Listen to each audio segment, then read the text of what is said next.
Alors, bien-aimés dans le Seigneur, bienvenue au déjeuner spirituel. C'est pour nous encore une grande joie de nous retrouver un jour de plus. Après avoir été témoin des bontés du Seigneur, déjà dès le début de la semaine et de les avoir expérimentés chacun pour sa part dans sa vie, nous sommes encore là, une fois de plus, à un rendez-vous spirituel que le Seigneur lui-même nous a donné et auquel il répond en premier. Nous sommes donc heureux d'être invités à sa table pour être visités, bénis par lui, changés par lui, être transformés.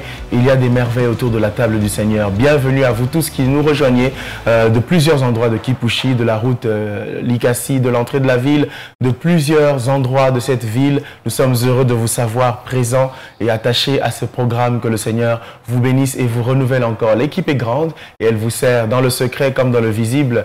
Benj BM, Retambouelous, Gédéon Makumbi, une grande équipe qui sert et qui vous servira pendant 1h30 environ. Et voici la partie visible de l'iceberg que j'ai la grâce et le privilège de piloter. Je m'en vais saluer avec vous et pour vous, nos bien-aimés qui sont avec nous. Bonjour Papa Patrick.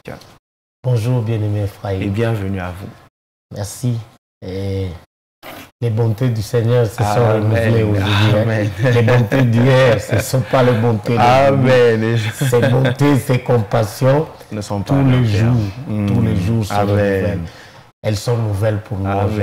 J'ai hâte de découvrir celle d'aujourd'hui en tout cas. Celle d'hier était terrible. Nous croyons tous que le Seigneur va nous faire grâce aujourd'hui. Amen. Son esprit est avec nous. Amen. Bonjour Maman Bijou et bienvenue. Merci. Prête à expérimenter de nouvelles choses. Voilà. Alors j'espère que vous êtes aussi prêts que nous à déguster chacun des mets de ce déjeuner spirituel, à vivre la grâce du Seigneur et ses bontés. Il n'y a que ça à cette table, alors empressez-vous. Le Seigneur vous qualifie vous-même. Peut-être que vous dites, je n'ai pas les beaux habits pour être à la table. Eh bien, le Seigneur vous invite tel que vous êtes. Amen. Nous allons ensemble rendre grâce au Seigneur pour ce jour nouveau, ces instants nouveaux, Alléluia. Ce privilège qu'il nous accorde, son amour renouvelé. Alléluia. Bénissons son nom. Nous te sommes reconnaissants, Jésus, Seigneur, pour merci. ta présence, ton amour, Pour ta bonté, ta fidélité. cette grâce Seigneur, que tu nous merci fais. d'être au milieu de nous. Merci d'avoir le regard sur nous. Merci, ô Dieu, de déployer tes bontés sur nous. Seigneur, Tu n'es peu pas un importe Dieu les complaisant, circonstances. Seigneur. Tu n'es pas Mais un tu Dieu as dit dans complaisant. ta Tu déploies parole, tes la vie bontés. vaut mieux. Mais Seigneur, ta parole déclare que tu as Tu es là, compassion tu de nous fais ceux qui te grâce. craignent. Tu nous Laisse, fais ô Dieu, grâce. qu'autour de cette Tu nous table, fais grâce. physiquement ici, Seigneur, réunis, et tous ceux qui Merci, sont, ô Dieu, par le ô Dieu, pour Saint-Esprit, tes compassions. en tout lieu de cette ville, en tout lieu, Seigneur, en direct comme tes bontés en différé, aujourd'hui. en rediffusion, seront Merci. connectés à ta table, Seigneur, de ce soit que de tu ceux es qui te toujours craignent, avec nous. afin, ô Dieu, que tu aies Tu as dit là compassion où de nous. nous Et compassion de nous, rassemblons Seigneur. Abaisse ton en regard ton nom. d'amour sur Bénis nous. toi. Et que ce Tu es regard là. perce, ô Et Dieu, parce qu'il que tu perce es là. profondément pour que ta Rencontre-nous, miséricorde Seigneur, nous dans soit ton amour, accordée. dans ta miséricorde. Seigneur, ne retiens pas contre Dans nous tes nos fautes et nos instructions. péchés. Restaure-nous. Pardonne-nous tous nos Renouvelle-nous, péchés. Seigneur. Pardonne-nous tous nos Oh, péchés, Dieu Seigneur. de grâce. Et sois Instruis-nous. apaisé envers nous. Donne-nous, oh Dieu, Fais-nous le à bien jouir que tu as encore pour de nous en toi, réserve. de Nous la te le joie du demandons. salut, de la C'est joie avec de le ta cœur communion. d'hommes et de femmes Nous pardonnés, voulons ta agréés dans ta communion. présence, que Saint-Esprit, nous prions ainsi. donne-nous ta communion. Merci Seigneur. Au nom de Jésus. Alléluia. Au nom de Jésus, nous prions. Amen. Amen.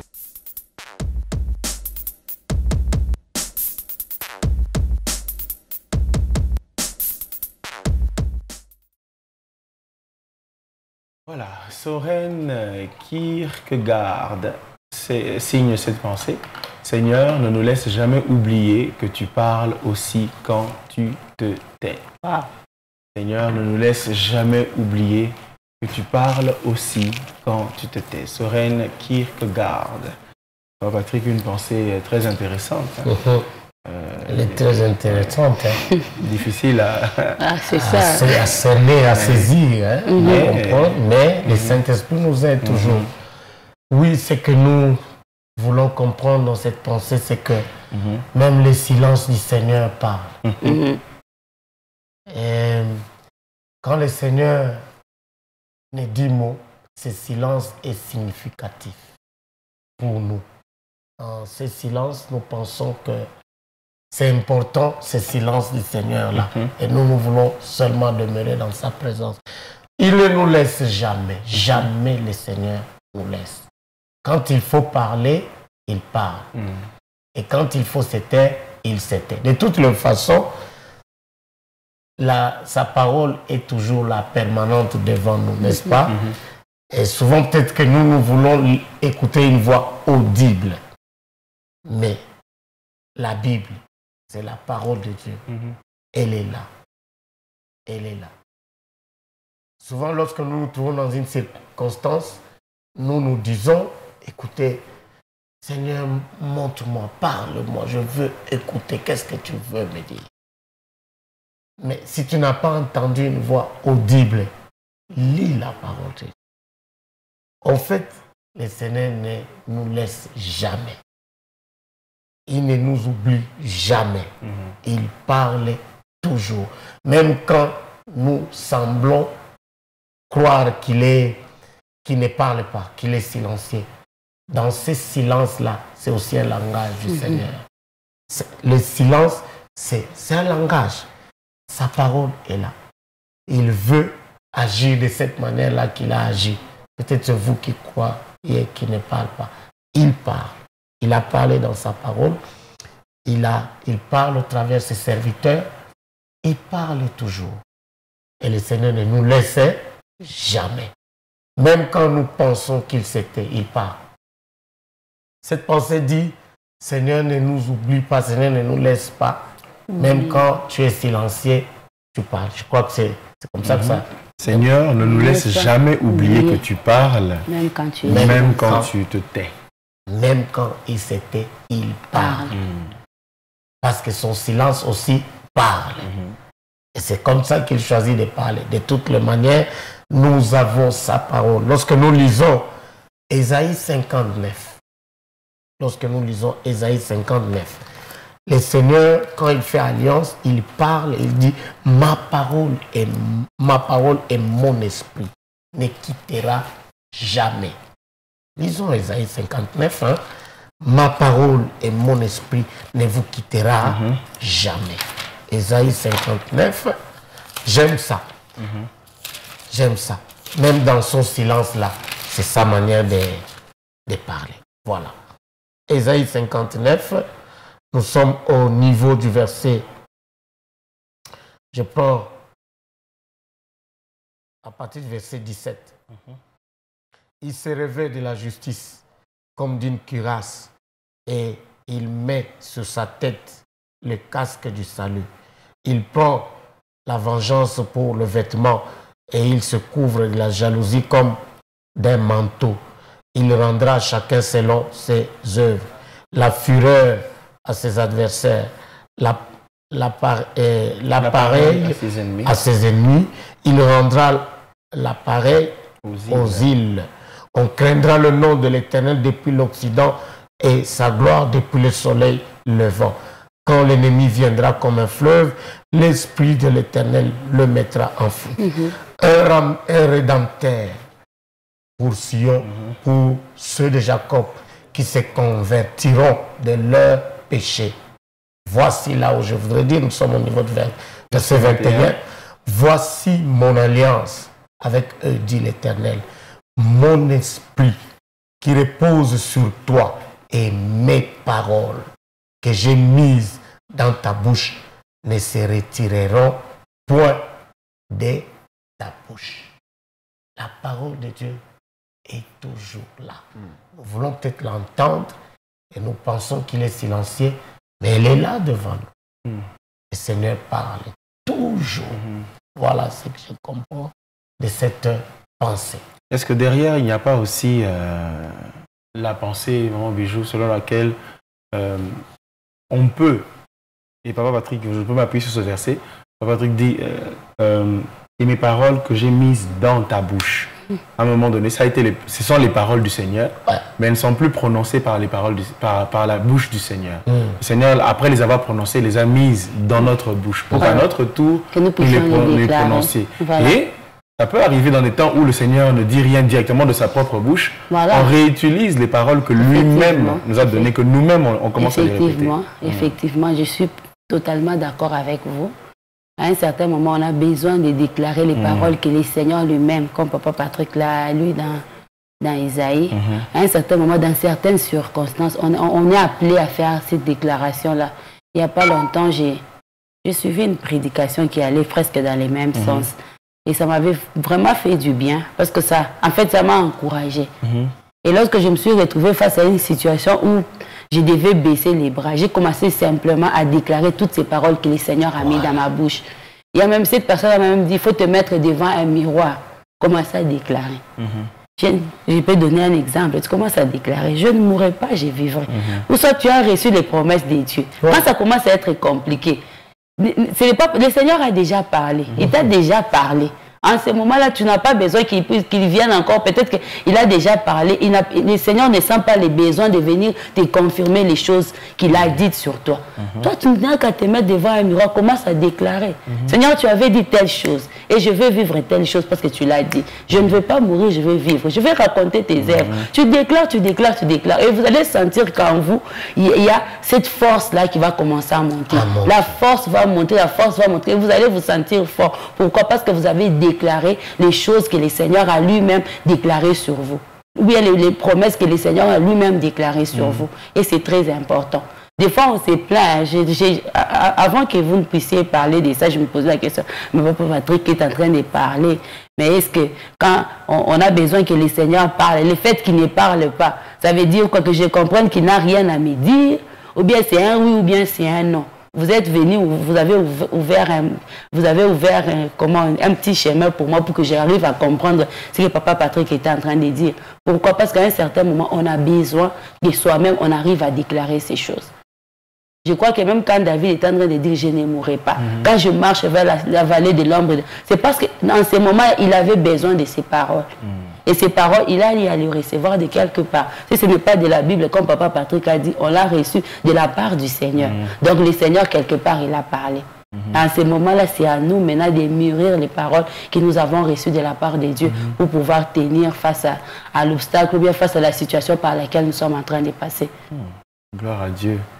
Le Seigneur parle même quand il se tait. Seigneur, ne nous laisse jamais oublier que tu parles aussi quand tu te tais. La pensée du jour est très intéressante. Il y a aussi ce verset, je crois, dans Psaume, où David parle, je n'ai plus la référence exacte, il dit, je paraphrase, mon cœur me dit de ta part, espère en l'Éternel. Voilà.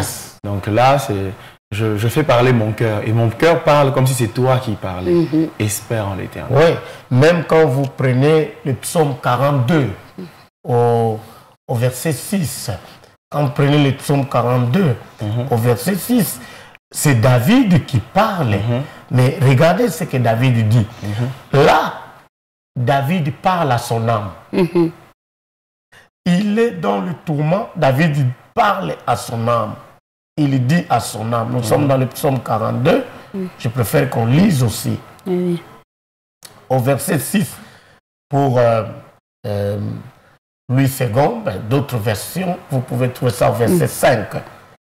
Pourquoi t'as battu mon âme et gémis-tu au-dedans de moi? Espère en Dieu, car je le louerai encore. Il est mon salut et mon Dieu. Voyez, David parle à son âme. L'âme de David est abattue. Ce n'est pas Dieu qui parle à l'âme de David, mais David se souvient des promesses du Seigneur. Effectivement. David se souvient de la parole de Dieu qui habite dans son cœur. C'est que le Seigneur lui avait dit, il dit à son âme, non. Ne me dis pas en erreur. Espère à ce Dieu qui est mon salut et qui est mon Dieu. Je sais qu'il m'avait promis une louange. Je le louerai encore. Je sais que je le louerai. Ah, ici, je voudrais relever aussi un autre aspect qu'il est très important pour nous dans notre marche chrétienne d'être rempli de la parole de Dieu. Amen. Très important. Très important. Vous savez, quand nous sommes remplis de la parole de Dieu, face à certaines circonstances, c'est cette parole qui est en nous qui monte. Voilà. Et nous opposons à certaines circonstances la parole de Dieu qui est en nous. Amen. C'est comme ça que vous avez vu, même quand le diable est allé tenter Jésus, et Jésus lui dit, il est écrit. Il lui fallu que Jésus est la parole. Oui, il est lui-même la parole. Mais il devait l'avoir parce que Jésus était homme. Aussi, il faut le savoir, 100% homme. Comme nous, autant qu'il est 100% Dieu. Il avait cette parole. Il est écrit. Quand le diable prend la même parole de la Bible, il la sort du contexte pour présenter un aspect mensonger. Les seigneurs qui étaient amis de la parole de Dieu, qui connaissaient la parole de Dieu, il revient pour recadrer les choses. Les gens peuvent aussi venir avec la parole pour nous sortir du contexte, mais voilà que lorsqu'elle habite abondamment en nous, nous saurons que le Seigneur ne nous abandonne jamais. S'il n'a pas parlé par la voix audible, celle qu'il a mis dans nos cœurs, cette parole-là nous soutiendra dans les moments difficiles. Alors, Ésaïe 59, verset 21, vous pouvez noter, ça peut encore vous édifier. Si vous voulez remonter à partir du verset 17, on a dit aussi Psaume 46. 42, verset 6. Verset 6. Psaume 42, verset 6, et j'ajoute Colossiens 3,16, que la parole de Dieu soit parmi vous de manière abondante, dit la Bible. Et puis, édifiez-vous par, et ça continue. Gloire au Seigneur, merveilleuse pensée. Seigneur, ne nous laisse jamais oublier que tu parles aussi quand tu te tais.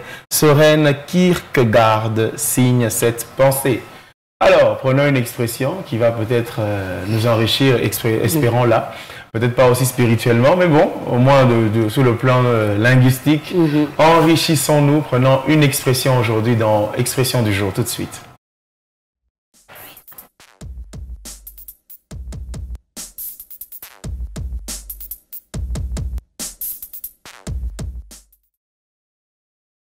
Alors, on va jouer une belle expression. Hein? Voilà, réchauffer un serpent dans son sein. Faire du bien à un ingrat. Waouh! C'est terrible ça. En tout cas, déjà, te comparer à un serpent, c'est trop compliqué. C'est trop méchant, vraiment, franchement. Faut pas arriver à ce point-là. On puisse dire de toi que vraiment, j'ai réchauffé un serpent dans mon sein. J'ai accueilli des gens dans cette maison, mais j'ai réchauffé des serpents dans mon sein. Donc, j'étais en train de faire du bien à des ingrats. Il faut éviter. J'espère que vous n'avez jamais eu à l'esprit de dire une phrase comme celle-là. Peut-être qu'il y a eu des ingrats dans votre vie que vous avez réchauffé comme on réchauffe un serpent. Oui, et peut-être que je n'ai jamais... En fait, je n'ai pas utilisé cette expression.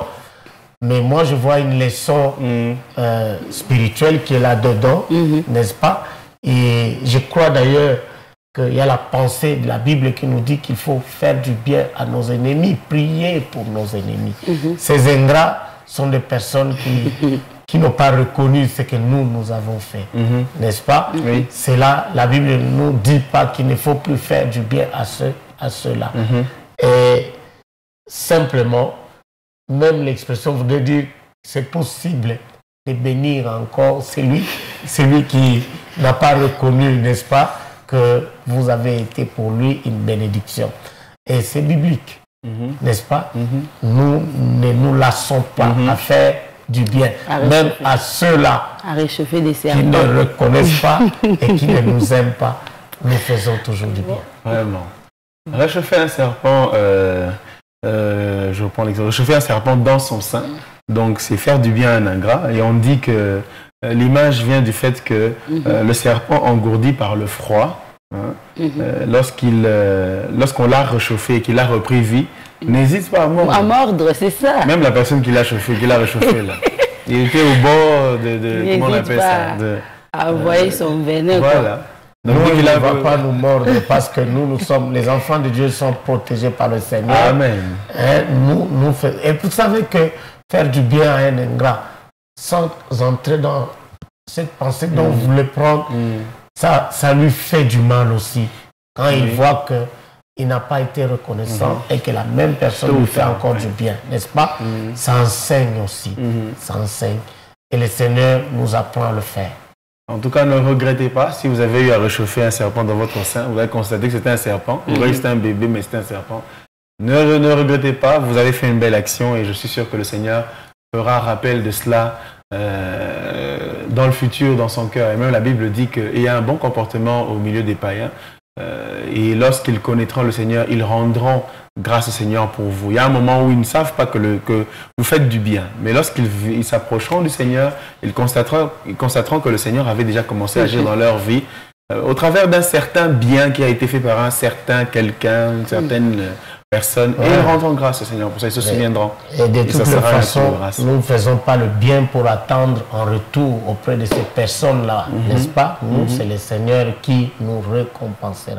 C'est pour la gloire du Seigneur que nous le faisons, pour l'amour du Seigneur. Amen. Et voilà, belle expression qui nous donne aussi quelques leçons de vie. Réchauffer un serpent dans son sein, c'est faire du bien à un ingrat, mais nous faisons du bien et aux ingrats et aux reconnaissants. Et faisons-le, c'est ce que le Seigneur attend de nous. Ne nous lassons pas de faire du bien. Après une expression, prenons plus qu'une expression, prenons la parole de Dieu, le pain du jour, une portion tirée, j'allais dire des Écritures, mais plutôt tirée de la prédication de ce dimanche, sur le thème ce que l'on attend d'un bon dispensateur, c'est qu'il serve, et je crois que c'est I, si je ne me trompe pas. Et nous allons prendre donc une portion de cette prédication, nous enrichir davantage. Ça a déjà commencé très fort ce lundi, c'était encore fort hier, et je suis sûr que ce sera encore fort aujourd'hui. À vos carnets, à vos Bibles, à vos cœurs ouverts. C'est l'heure du pain du jour, tout de suite.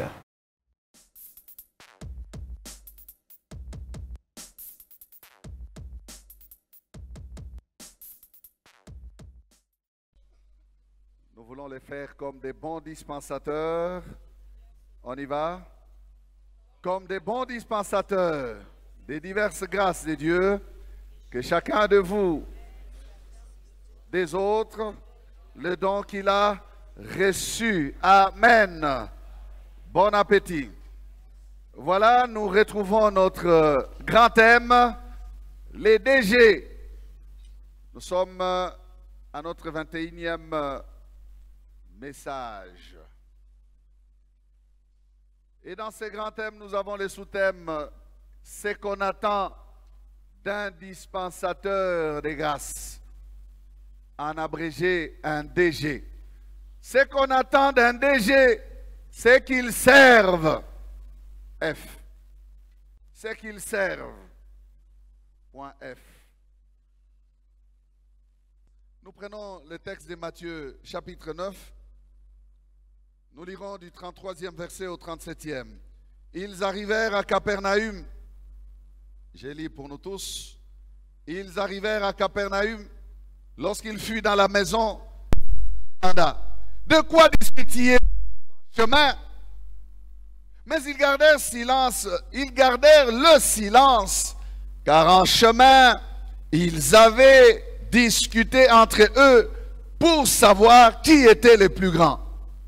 Alors il s'assit, appela les 12 et leur dit, si quelqu'un veut être le premier, il sera le dernier de tous et le serviteur de tous.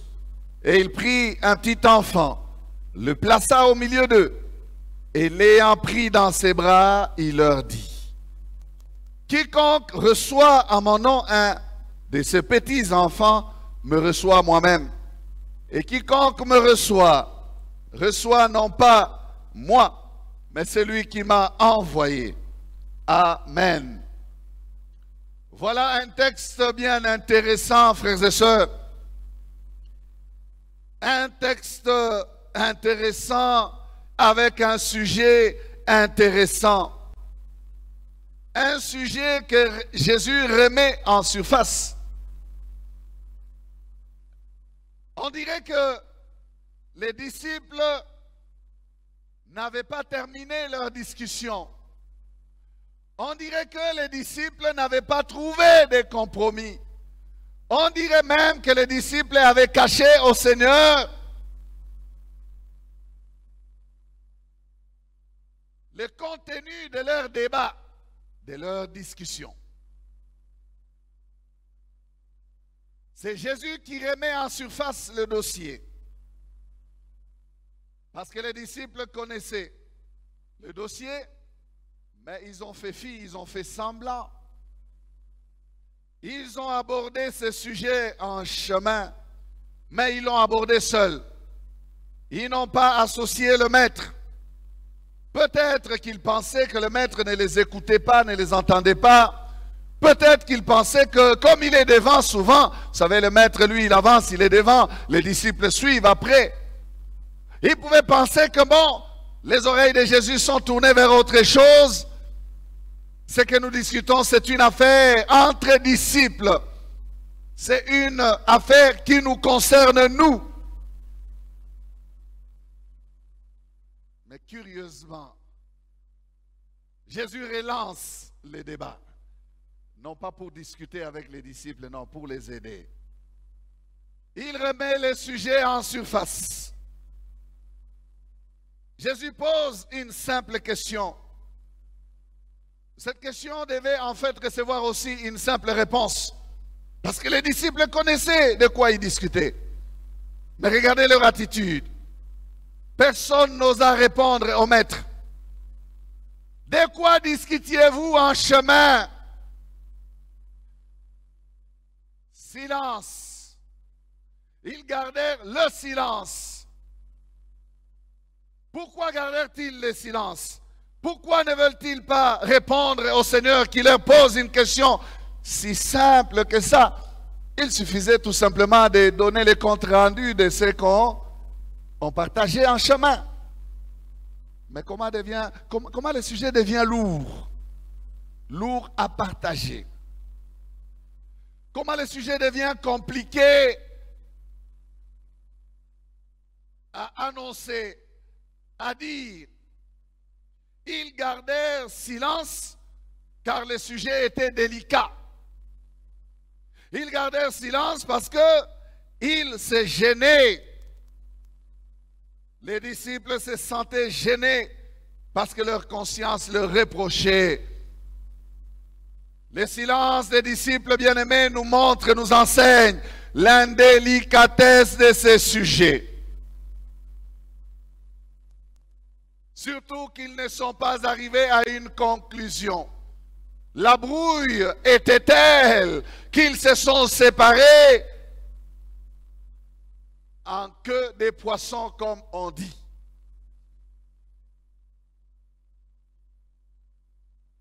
Chacun dans sa direction.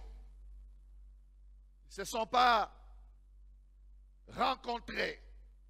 Pour eux, ce n'était pas question de divergences convergentes. Quelqu'un avait inventé cela ici au Congo, divergence convergente. Divergence convergente. Pour eux, ce n'était pas des divergences convergentes, non, c'était vraiment des divergences. Ils étaient éloignés dans les positions. Alors, qui va donner les comptes rendus au Seigneur? D'autant plus qu'on n'a pas tiré la conclusion sur la discussion. Ils gardaient silence car le sujet était délicat. Vous savez, frères et sœurs, qu'il y a de ces choses qui sont dans nos cœurs et qui ne sont bons qu'à garder pour soi-même. Il y a des sentiments qui ne doivent pas sortir du cadre du secret de nos cœurs parce que ça fait honte que l'on puisse imaginer qu'un tel homme comme vous vous mettez à discuter sur de telles choses. C'est ça la honte qu'avaient les disciples. Des hommes comme eux se mettent à discuter sur qui était le plus grand. C'était ça en fait. Ils avaient honte devant le Seigneur parce qu'ils connaissaient l'enseignement du Maître. Ils connaissaient la nature de son leadership. Ils savaient comment est-ce que le Seigneur les conduisait dans leur marche.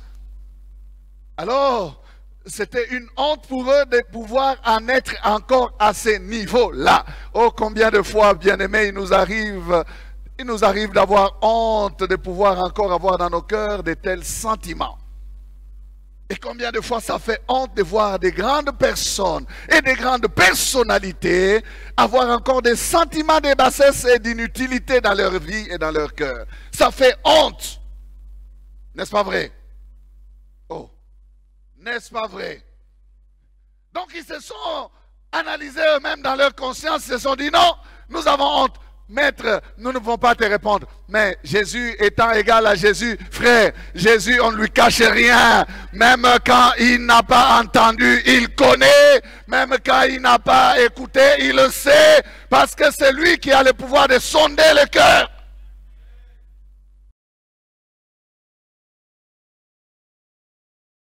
quelques dimanches en arrière, pas celui que nous exploitons depuis le début de la semaine. À Saint-Étienne, on va faire un joli parallélisme entre les deux parce que c'est une série. Heureusement, nous sommes dans la série et ce que le Seigneur attend de nous, les dispensateurs, c'est qu'ils servent. Il y a eu la question de la récompense que nous avons commencé à aborder déjà et que nous allons continuer à aborder, mais que nous allons superposer sur la question de la motivation, de la disposition du cœur. Et on a déjà parlé de la disposition du cœur hier. Alors on peut continuer à faire ce bon parallélisme-là. Les mêmes disciples, toujours sujets au questionnement. Hier, poser une question ouverte, orale, directe. Mais là, avant et ici, se poser des questions entre eux et non pas oser révéler le contenu de leurs questions, le contenu de leurs réflexions, la réelle motivation de leurs échanges et même de leur discordance parce qu'ils étaient discordants.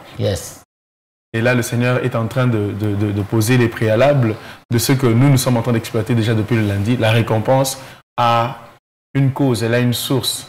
L'attitude humble du serviteur, comme celle d'un enfant, qui doit faire les choses simplement avec obéissance, sans réserve, sans se comparer. Et celui-là est grand. Et grandeur est aussi attachée à récompense. Eh bien, ce sont le message, comme on a dit que c'est une série. Et les mêmes questions, quand vous regardez dans le fond, eh bien, le problème est le même. La question qui vient d'être posée tout à l'heure, que le Seigneur pose à ses disciples, et il n'arrive pas à répondre. Et comme vous venez de le dire tout à l'heure, qu'on va faire un parallélisme avec la question qu'ils expriment de l'autre côté. Ici, le Seigneur voudrait nous parler des motivations. Vous savez, les motivations que nous pouvons avoir lorsque nous venons devant le Seigneur peuvent nous mettre à l'aise ou mal à l'aise dans l'œuvre même du Seigneur. Aujourd'hui, beaucoup de gens sont blessés dans l'Église. Et il y en a qui se disent, depuis que je suis là, Seigneur, ça tarde à venir. J'écris à toi, ça tarde à venir. Qu'est-ce qui tarde à venir? Qu'est-ce que tu es venu chercher? Et pourquoi tu es blessé? Pourquoi? Parce que les motivations qui nous ont amenés au Seigneur n'ont pas été celles qu'il fallait. Le Seigneur voudrait que nous puissions les suivre par amour. Que nous les suivions lui. Que nous les suivions à cause de la bonne nouvelle. Que nous les suivions à cause du royaume de Dieu. Et non pas à cause de nos attentes. Les grades. N'est-ce pas? Ça peut être des grades, ça peut être la guérison, ça peut être les mariages, ça peut être le travail, ça peut être telle ou autre raison qui peut faire que nous puissions suivre le Seigneur. Si nous suivons le Seigneur pour d'autres raisons, que les motivations saines, telles que lui-même nous montre que c'est lui qu'il faut suivre, nous serons blessés. Nous serons blessés. Et c'est comme ça que nous sommes souvent blessés. Nous aurons même honte. Quand le Seigneur nous posera la question, c'est comme les disciples. Et de l'autre côté, la récompense dont il est question ne peut venir que lorsque nous avons suivi le Seigneur par amour. Mais si nous l'avons suivi à cause d'autres motivations, nous pouvons nous dire, Seigneur, ça tarde. Nous pouvons être blessés. Nous pouvons avoir des disputes entre nous.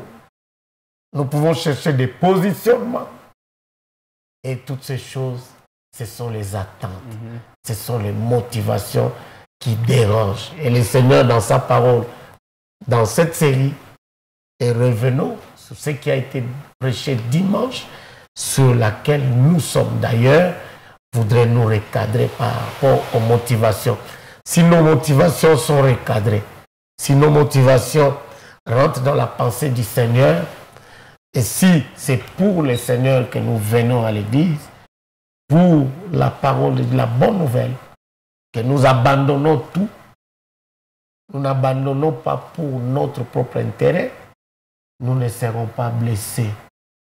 nous serons consolés. La joie du salut d'abord va remplir notre cœur. La joie de la communion avec Jésus va remplir notre cœur. La joie de son œuvre va remplir notre cœur. Au-delà de tout ce que nous pouvons nous attendre. C'est des choses comme ça que vous verrez que nous oublions les restes. Mais le Seigneur, il sait. C'est la situation dans laquelle étaient les apôtres. Nous l'avons dit autrefois, Pierre, quand il pose la question, ils avaient suivi le Seigneur, pourquoi? Désintéressés. Pierre, suis-moi. Il a tout laissé. Matthieu était un publicain, il était dans un environnement financier. Suis-moi. Il a tout laissé. Il est parti. Le Seigneur ne leur avait pas dit, je vous donnerai ça, je vous donnerai ça. Il leur, suivez-moi. Ils ont tout laissé. Ils l'ont suivi, lui. C'est comme ça que quand les jeunes riches n'arrivent pas à renoncer à sa richesse, eux reviennent dans la pensée, reviennent dans leur conscience, mais finalement, nous, on aura même réussi à cet examen. Mais Seigneur, qu'est-ce que nous aurons? Ah, c'est alors que le Seigneur leur révèle, n'est-ce pas, le bénéfice qu'il y a, n'est-ce pas, la récompense qu'il y a. Mais ce n'était pas à cause de la récompense ou des attentes qu'ils avaient suivi les Seigneurs. C'est là la question fondamentale. Nous éviterons les blessures, nous éviterons les disputes, les combats de positionnement, des titres dans l'église, nous éviterons toutes ces choses, les pleurs pour dire ça tarde Seigneur, ça tarde, parce que nos motivations n'ont rien à voir avec la récompense, mais nos motivations, c'est servir le Seigneur. Qu'il me donne, qu'il ne me donne pas, moi c'est pour le servir. C'est comme ça que Paul disait, même s'il faut que je meure, n'est-ce pas, pour le Seigneur, je suis prêt. Wow, Seigneur. Je remarque que dans cette portion du jour, le Seigneur ne blâme pas les disciples pour avoir visé la grandeur. Non. Apparemment, c'est légitime et le Seigneur s'attend justement, prépare la grandeur. La série que nous avons commencée ce lundi nous montre que le Seigneur nous prépare à la grandeur parce que la récompense, ce n'est pas une petite récompense, ce sont des grandes et vraies récompenses. Donc il y a certainement une grandeur, mais là, il insiste sur le schéma de cette grandeur-là. Justement. Il est en train d'insister, il dit, vous voulez la grandeur? Eh bien, soyez serviteurs des uns des autres, soyez serviteurs de tous. Soyez dans les motivations saines.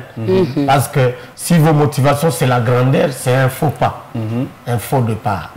Les motivations doivent être les services. Selon que le Seigneur parle. Et c'est ces services-là qui fera de vous des grands. N'est-ce pas? C'est le service qui est grand. Et lorsque tu sers, tu seras grand. Mais lorsque tu vises la grandeur, tu ne serviras pas. Tu ne serviras pas. Et si tu sers pour la grandeur, tu seras dans un mauvais départ. Voilà. De la même manière, de l'autre côté, suivez-moi, servez-moi, servez le Seigneur, suivez le Seigneur. Venez pour la bonne nouvelle et pour le royaume de Dieu. La récompense de la grandeur, elle est là. Mais ne visez pas d'abord la récompense.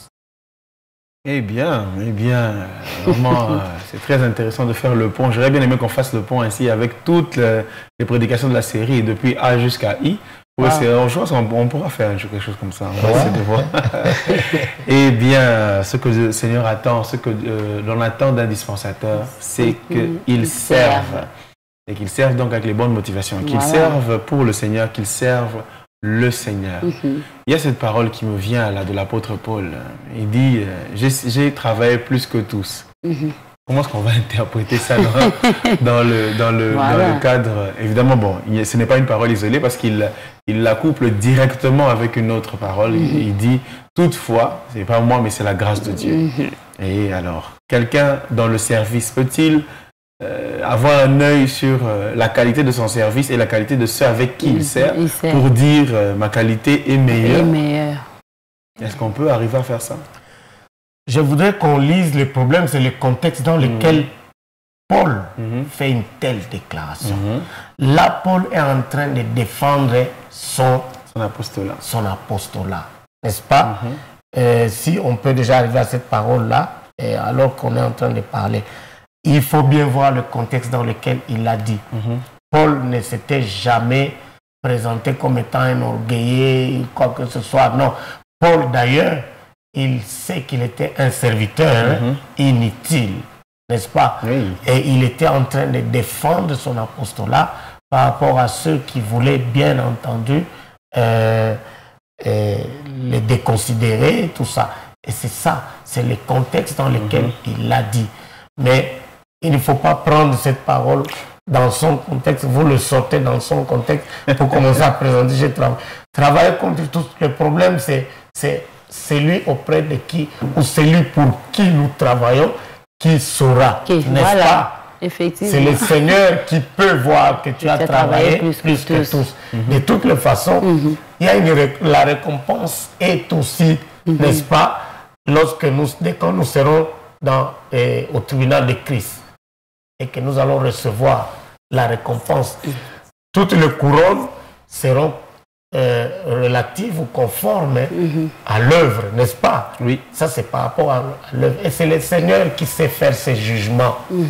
Ce n'est pas à nous de commencer à dire aux autres, attention, nous risquons de tomber dans la pensée du verset 30 de Matthieu 19 ou Marc qui dit, les premiers seront les derniers et les derniers seront les premiers. Vous pouvez vous mettre dans un positionnement et finalement le Seigneur ne vous voit pas là-bas.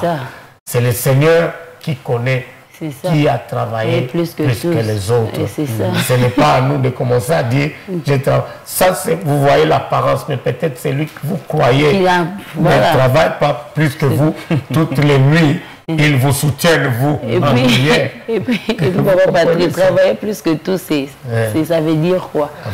C'est aussi ça, il faut d'abord arriver à se poser cette question. Parce que quand tu te dis que tu as travaillé plus que tout, ça veut dire quoi?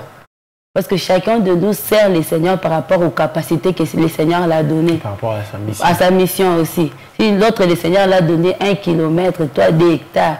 S'il a fini ses 1 kilomètre, donc il a rempli sa mission. Donc toi, avec tes 2 hectares, le Seigneur t'a donné 2 hectares. Donc c'est par rapport au Seigneur, en fait. Comme Papa Patrick l'a dit, c'est par rapport au Seigneur. C'est le Seigneur qui saura. Parce que chacun a sa mission, chacun a ses capacités et chacun a ses limites aussi. Le Seigneur a fixé des limites à chacun de nous. Et comme Papa Patrick l'a dit, tu peux te glorifier, dire que tu fais plus que tout, mais tous pardon, mais il y a quelqu'un qui te soutient dans les secrets. Lui, il les fait toutes les nuits. Il fait des nuits blanches pour toi. Et qui a travaillé plus que tout, c'est lui qui tous pardonne. C'est lui qui ne dort pas ou bien c'est lui qui vient simplement un bon dimanche et parler de la part de Dieu. Donc ça ne sert à rien. Moi je pense que quand on arrive à dire cela, donc quelque part la chair a pris les dessus sur nous. Et malheureusement ce que vous dites là, on les voit dans les églises. Quelqu'un qui se dit, en tout cas, moi, j'ai beau... Si moi, je ne viens pas, en tout cas, cette répétition-là, je ne sais même pas si on allait chanter les dimanches. Je n'étais pas venu. Qu'est-ce qui te prouve qu'on n'allait pas chanter les dimanches?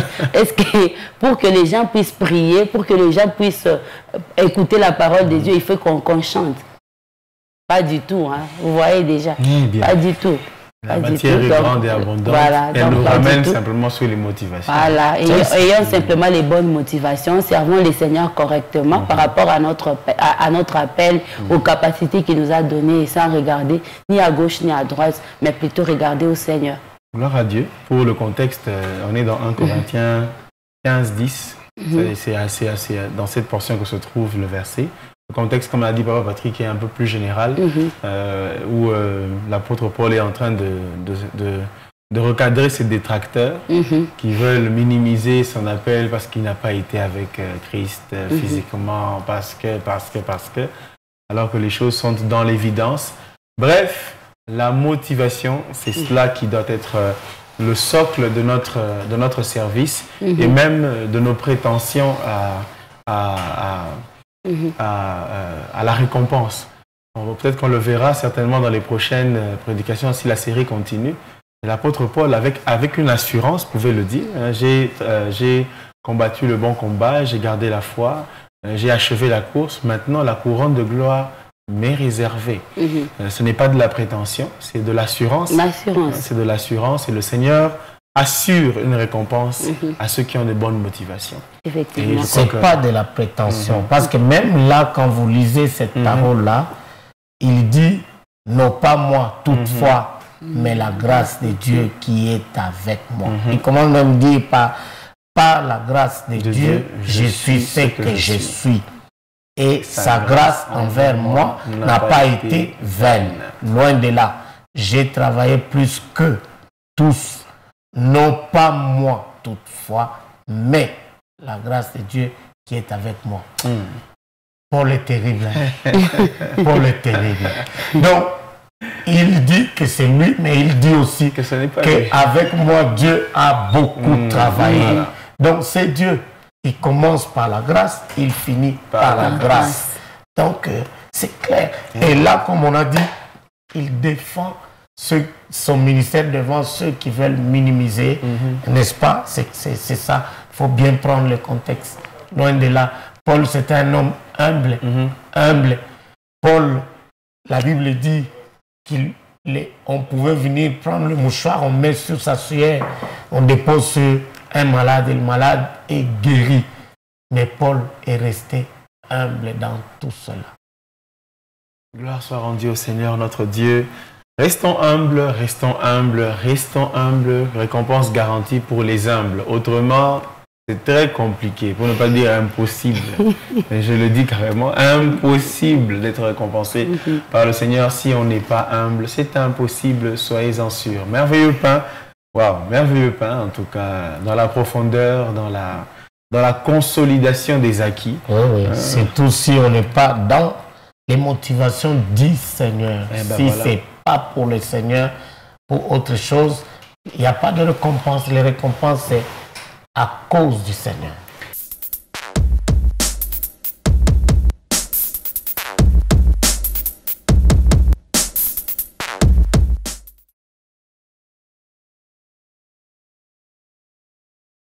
Nous allons le découvrir ensemble. Je vous invite cordialement à recevoir avec moi plutôt, et pour vous, un bien-aimé qui va s'introduire. Bonjour bien-aimé. Et bienvenue. Merci beaucoup, frère Ephraim et maman Bibi. Bijou. Bijou, plutôt. On y arrive. Alors, est-ce que vous pouvez vous présenter pour les téléspectateurs? Ah oui, moi c'est l'adorateur Eric, le pasteur missionnaire. Je suis vraiment ravi aujourd'hui d'être au devant de vous. Alors, je crois que le Seigneur va nous faire du bien pendant ces moments. Gloire au Seigneur. Amen. Alors, quel est le talent qu'on va découvrir aujourd'hui? Oui, le talent qu'on va découvrir aujourd'hui, c'est par rapport à un livre que j'ai écrit sur l'adoration de l'épouse. Le Seigneur a inspiré en moi quelque chose et j'ai dit, je ne peux pas retenir cela. Je ne peux pas vraiment retenir cela, que je puisse faire quelque chose pour la gloire de son royaume. Alors, c'est quand nous avons écrit l'adoration de l'épouse. Ce n'est pas un thème que j'ai choisi moi-même comme quelqu'un qui va au marché, qui trouve plusieurs choses et puis il choisit ce qu'il veut, non? Ah oui, j'allais poser la question. C'est vraiment une inspiration du Saint-Esprit. Dès lors que le Seigneur nous a donné cela, nous avons voulu mettre cela dans un livret parce qu'il y a un dicton qui dit les paroles s'envolent, mais les écrits restent. C'est comme ça que nous avons fait ce livre, c'est l'adoration de l'épouse. Ça va vraiment bénir tout le corps du Christ. Parce que le plus grand rendez-vous que l'Église attend, c'est l'enlèvement. Alors, le Seigneur nous a vraiment confié dans les domaines d'adoration cette mission de lui préparer son épouse au travers de l'adoration.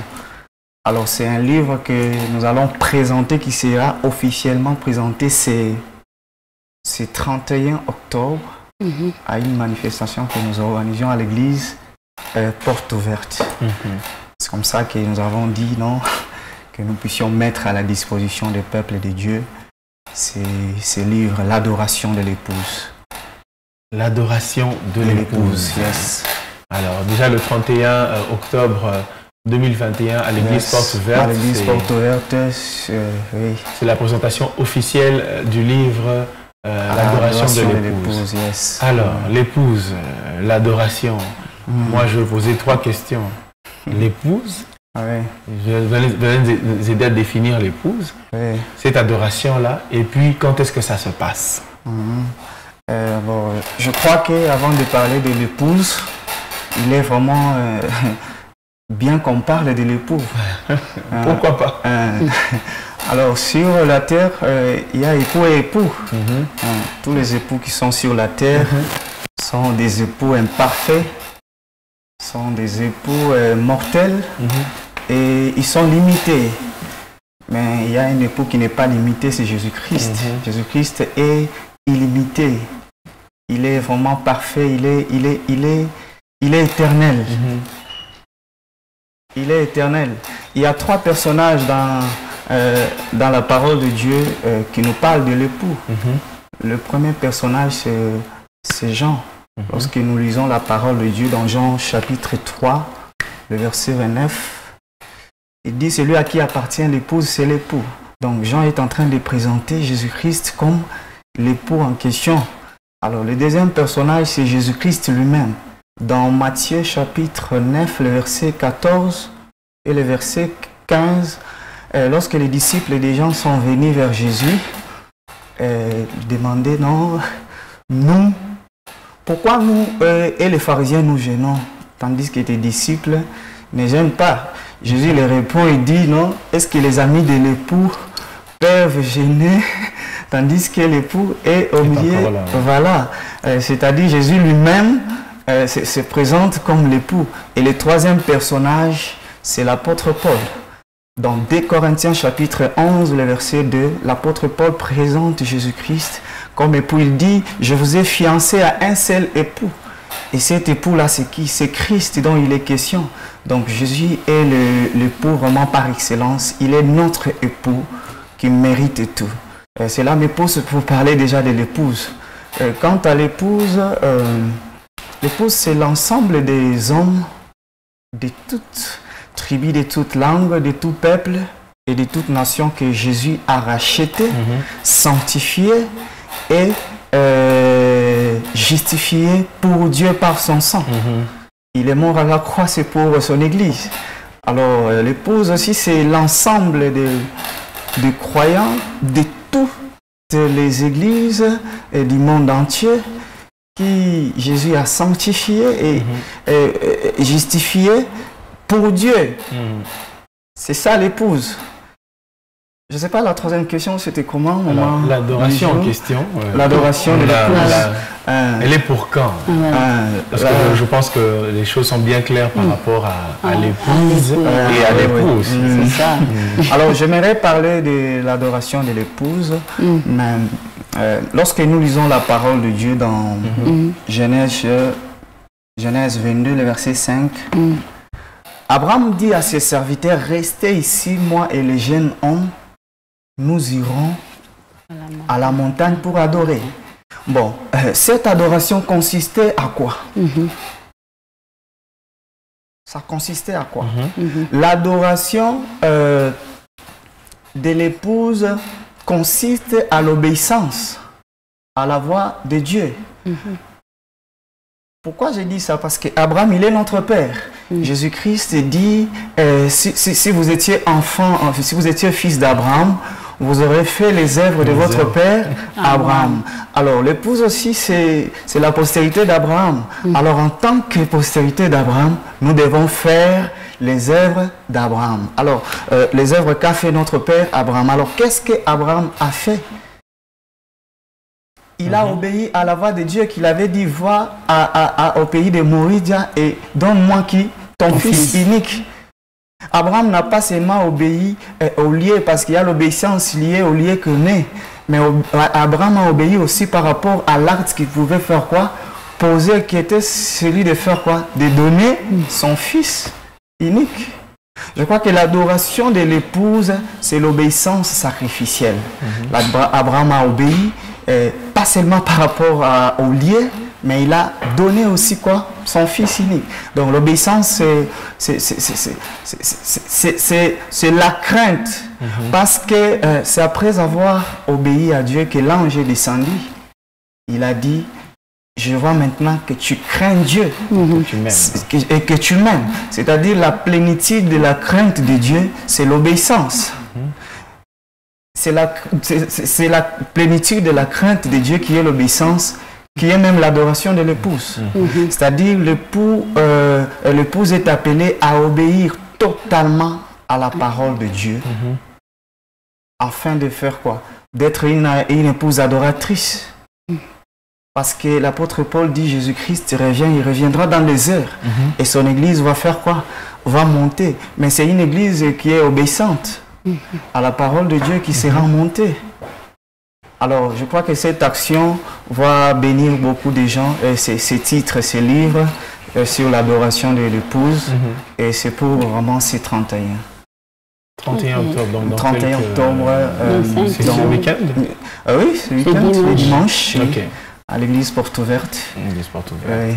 C'est votre tout premier livre? Oui, c'est mon tout premier livre que je présente officiellement parce que j'ai déjà écrit les premiers livres, mais je n'avais jamais présenté ça officiellement.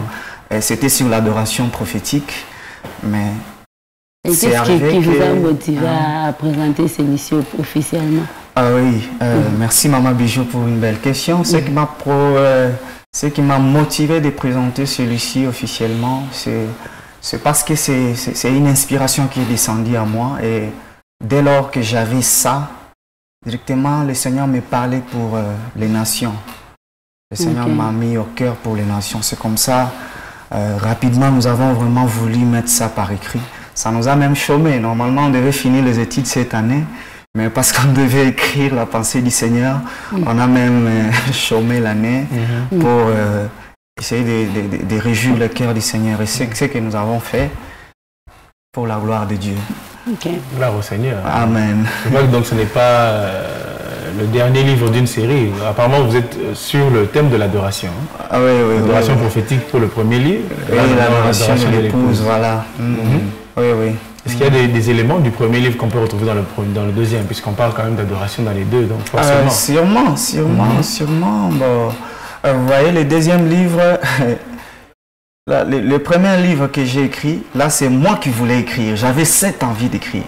Mais c'est différent avec le deuxième livre parce que ça c'est une inspiration.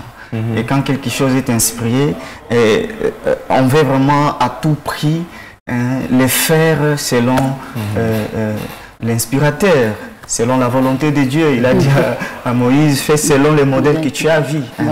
Alors, ce deuxième livre sur l'adoration de l'épouse, nous l'avons fait vraiment selon le modèle que le Seigneur a voulu. L'adoration de l'épouse. À découvrir déjà ce 31 octobre 2021 à l'église Porte Ouverte. L'adresse exacte? Oui, l'adresse exacte, c'est sur Bel Air Savonnier. L'avenue Marguerite, numéro 2. Pour ceux qui sont peut-être en ville, qui voudraient venir participer, peuvent prendre les taxis de Bel Air Savonnier, ils descendent sur l'arrêt Savonnier. Une fois que vous êtes là, vous demandez seulement aux motards qui sont là, l'avenue Marguerite, l'église Porte Ouverte, tout le monde connaît là-bas, on peut vous guider facilement. Église Porte Ouverte sur avenue Marguerite numéro 2, arrêt Savonnier, Bel Air Savonnier. Donc il n'y a pas moyen de se perdre, très facile. Mais on peut aussi avoir vos coordonnées. Oui, mes coordonnées sont 097 544 43 43. 097 544 43 43. 097 544 43 43. Encore un numéro très facile à prendre, vous ne pouvez pas louper. Voilà. Pour communier avec ce talent, un talent très particulier, un talent inspiré. Nous bénissons le Seigneur pour cela, écrivain parmi plusieurs. Et aujourd'hui, c'est cette grâce que nous découvrons, que nous vous faisons découvrir. Nous vous gardons en otage un peu jusqu'à la fin du déjeuner spirituel, parce qu'il y aura certainement possibilité de revenir, de faire une petite incursion en arrière sur le contenu du livre L'adoration de l'épouse. On a marqué, je voulais qu'on passe, mais on revient d'abord un tout petit peu.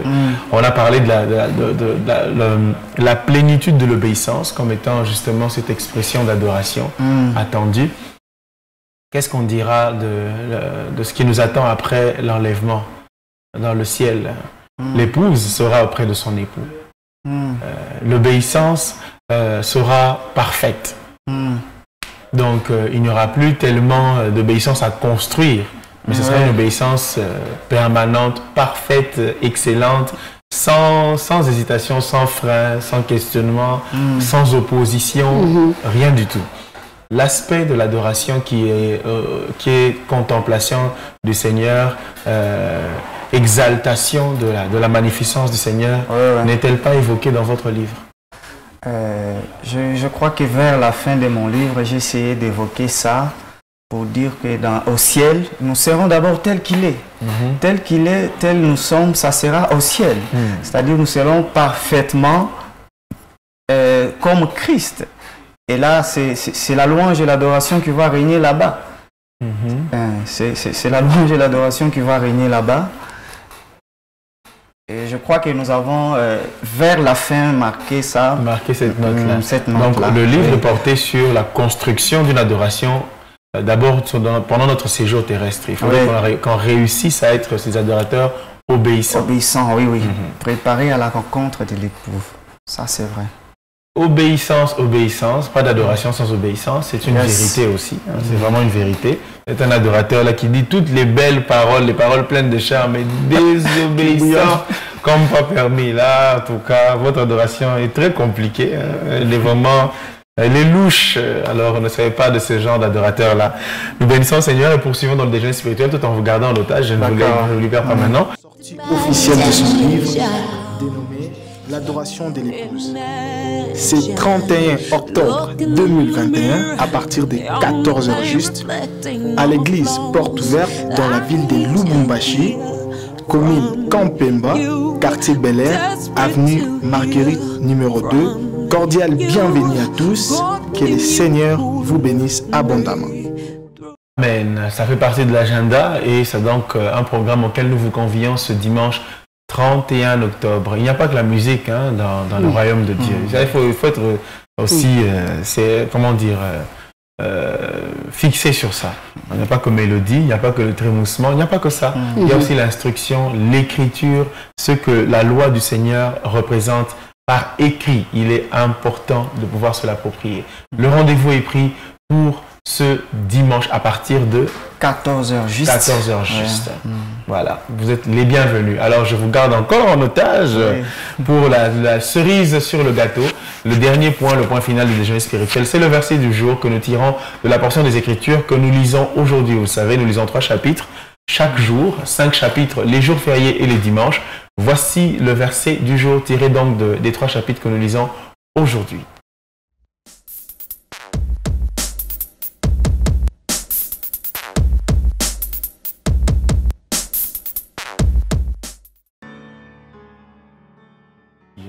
Voilà, vraiment, ça c'est, comment dire, le lapsus.